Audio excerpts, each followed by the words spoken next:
కుంభరాశి వారికి ఈ వారం మిశ్రమ ఫలితాలు గోచరిస్తున్నాయి. జన్మరాశిలో రాహు అంత బలంగా లేదు.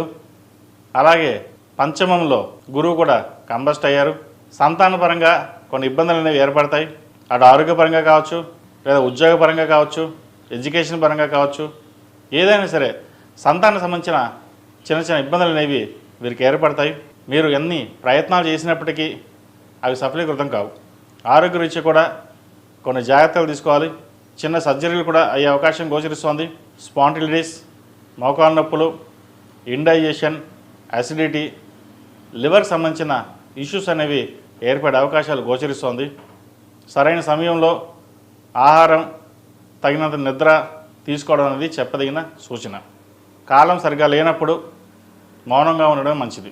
ఉద్యోగంలో కూడా ఎవరో ఏదో అన్నారని చెప్పేసి ఉద్యోగం మానేయడం, రిజైన్ చేయడం అటువంటి కాకుండా జాగ్రత్తగా ఉండడం అనేది ప్రస్తుత పరిస్థితుల రీత్యా చెప్పదగిన సూచన. ధనానికి ఎటువంటి ఇబ్బంది ఉండదు. రావాల్సిన బెనిఫిట్స్ ఎలాగో వచ్చేస్తాయి. కానీ మీరు ఎంత కష్టపడ్డా ఫలితం ఇంకొకరు దక్కుతున్న బాధ ఎక్కువగా ఉంటుంది. ఎందుకంటే కష్టం మీది, ఫలితం వాళ్ళకి. డబ్బు ఎలాగో వస్తుంది, కానీ పేరు ప్రఖ్యాతలు అది ఇంకొకరికి వెళ్ళిపోతాయి. అదొక్కటి మీ మనోవేదనకి కారణం ఉంటుంది. కాబట్టి ఏదైనా సరే దైవ సంకల్పం, మన పని మనం చేద్దాం అనే ధోరణిలో మీరు ఉంటారు. ఏదైనా సంపాదన వస్తుంది, పిల్లలు చక్కగా చూసుకున్నాం లేదా అన్న ఇది ఎక్కువగా ఉంటుంది. అయితే దుర్వ్యసనాలకి, ఫ్రెండ్స్కి దూరంగా ఉండడం చెప్పదగినది. కొంతమంది ఫ్రెండ్స్ మన మేలు కోరితే, కొంతమంది ఫ్రెండ్స్ చెడుని కోరుతారు. వాళ్ళకి దూరంగా ఉండడం మీకు చెప్పదగిన సూచన. అదేవిధంగా వీరికి ఏలినాటి శని నడుస్తుంది కాబట్టి 8 శనివారాలు శనికి తైలాభిషేకం చేయడం, అఘోర పాశుపత హోమం చేయించడం చెప్పదగినది. అఘోర పాశుపత హోమం ఏలినాటి శని నడుస్తున్న వాళ్ళకి సంవత్సరానికి ఒకసారి చేసుకుంటే సరిపోతుంది. చేసుకోవడం వల్ల 100% కరెక్ట్ బాగుంటుందని కాదు, దాంట్లో ఒక 10-20% కొంచెం మేలు జరిగితే మిగతా 70% ఆటోమేటిక్గా మనము చేసుకోగలచ్చు. అందుకే వైదిక ధర్మంలో ప్రప్రదంగా హవనం, హోమం, తర్వాత జపం, తర్వాత అభిషేకం, ఇంకా మరీ మనం చేయలేని వాళ్ళు ఉంటే స్తోత్రం చదువుకోవడం. ఎవరికి తగ్గట్టుగా వాళ్ళు చేసుకోవచ్చు. కొంతమంది హోమం చేసుకోగలుగుతారు, కొంతమంది చేసుకోలేరు. చేసుకోలేని వారు శనికి స్తోత్రం పఠించడం, నవగ్రహ ఆరాధన చేయడం, ఇంట్లో నలుపు ఒత్తులతోటి నువ్వుల నూనె పోసి దీపారాధన చేయడం చెప్పదగిన సూచన. అదేవిధంగా భూ సంబంధించిన విషయవహారాలు సానుకూలపడతాయి.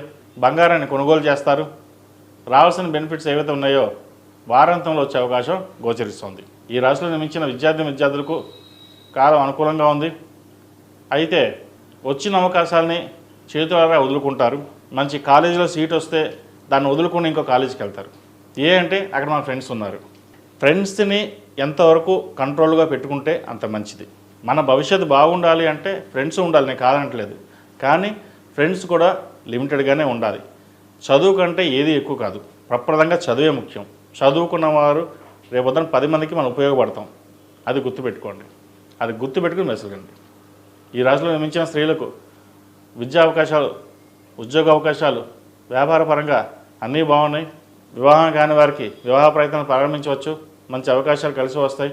సంతాన పరంగా ప్రయత్నిస్తున్న వారికి ఈ వారం సంతాన పరంగా కూడా చక్కగా ఉందని చెప్పచ్చు.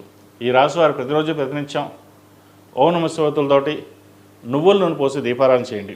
నలుపు ఒత్తులు మటుకి శనివారం నాడు వెలిగించండి. మిగతా రోజులన్నీను ఓం నమః శివాయ ఒత్తులతోటే దీపారాధన చేసి స్వామివారికి కాస్త బెల్లము, నల్ల నువ్వులు నైవేద్యం పెట్టి, అది మన ఇంట్లో చెట్లలో కావచ్చు, లేదా మన పూలకుండలో కావాలి చెట్లలో అది వేయండి. చీమలు తింటే మంచిది. ఈ ఏలినాటి శనికి ఒక చిన్న రెమెడీ ఏంటంటే బెల్లము, నల్ల నువ్వులు కలిపేసి శుభ్రంగా స్వామివారికి నైవేద్యం పెట్టి అది చీమలకు వేయడం మంచిది. అవి తినడం వల్ల శని దోషం కొంతైనా తగ్గుతుంది. ఈ చిన్న చిట్కా చాలామంది చేశారు, చక్కగా ఉంది. ప్రయత్నం చేయండి. ఈ రాశిలో జన్మించిన వారికి కలిసి వచ్చే సంఖ్య 2, కలిసి వచ్చే రంగు డార్క్ బ్లూ.